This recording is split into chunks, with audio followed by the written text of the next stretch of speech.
നമസ്കാരം. ഹോർമൂസ് കടലിടുക്ക് വഴി കപ്പൽ ഗതാഗതം പുനരാരംഭിക്കാൻ ഇറാൻ അനുമതി നൽകിയതിനെ തുടർന്ന് രാജ്യാന്തര തലത്തിൽ നയതന്ത്ര ചർച്ചകളും തർക്കങ്ങളും രൂക്ഷമാകുന്നു.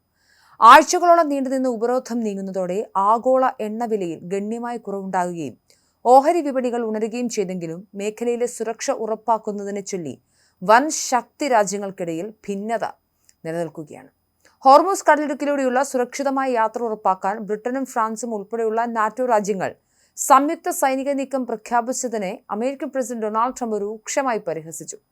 യൂറോപ്യൻ രാജ്യങ്ങളുടെ ഈ നീക്കത്തെ തികച്ചും ഉപയോഗശൂന്യമാണ് എന്നും പേപ്പർ ടൈഗർ എന്നുമാണ് ട്രംപ് വിശേഷിപ്പിച്ചത്.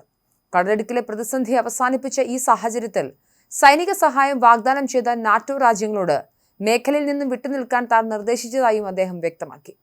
എണ്ണ കടത്താനല്ലാതെ ഈ കപ്പലുകൾ കൊണ്ട് മറ്റു ഉപകാരമില്ലെന്നാണ് ട്രംപിന്റെ പരിഹാസം.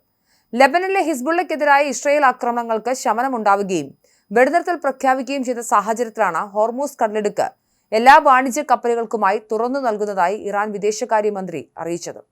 ലോകത്തിലെ എണ്ണ വിതരണത്തിന്റെ 1/5 കടന്നുപോകുന്ന ഈ നിർണായക പാത തുറന്നതോടെ ആഗോളതലത്തിൽ എണ്ണവില 10% കുറഞ്ഞത്. ഇത് സാധാരണക്കാരുടെ ജീവിത ചെലവ് കുറയ്ക്കുന്നതിൽ വലിയ സ്വാധീനം ചെലുത്തുമെന്ന് സാമ്പത്തിക വിദഗ്ധരും വിലയിരുത്തുന്നു. എന്നാൽ ഇറാൻ കപ്പൽ ഗതാഗതം അനുവദിച്ചെങ്കിലും മേഖലയിലെ അമേരിക്കയുടെ നാവിക ഉപരോധം തുടരുമെന്നാണ് ട്രംപ് വ്യക്തമാക്കിയത്.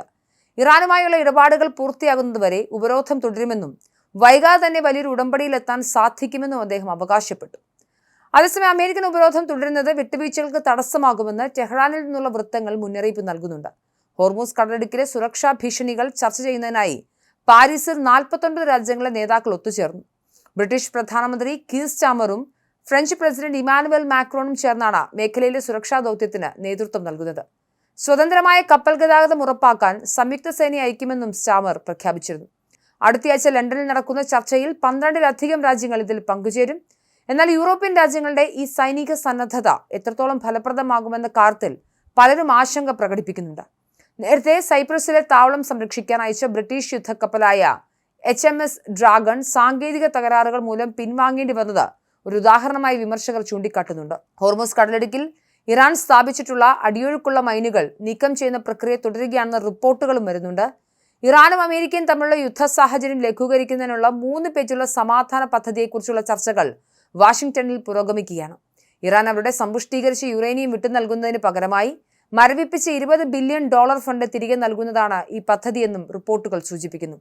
എങ്കിലും ഇറാനുമായുള്ള ഒരു ഇടപാടിലും പണം കൈമാറില്ല എന്നാണ് ട്രംപിന്റെ നിലപാട്. ഇറാന്റെ പ്രഖ്യാപനം വന്നുവെങ്കിലും സുരക്ഷാ ഭീഷണികൾ പൂർണ്ണമായും നീങ്ങാത്തതിനാൽ പല ഷിപ്പിംഗ് കമ്പനികളും കപ്പലുകൾ അയക്കാൻ ഇപ്പോഴും മടിച്ചു നിൽക്കുകയാണ്. ഇറാൻ സൈനിക ദൗത്യത്തെ അംഗീകരിക്കുമോ എന്ന കാര്യത്തിലും വ്യക്തത വന്നിട്ടില്ല.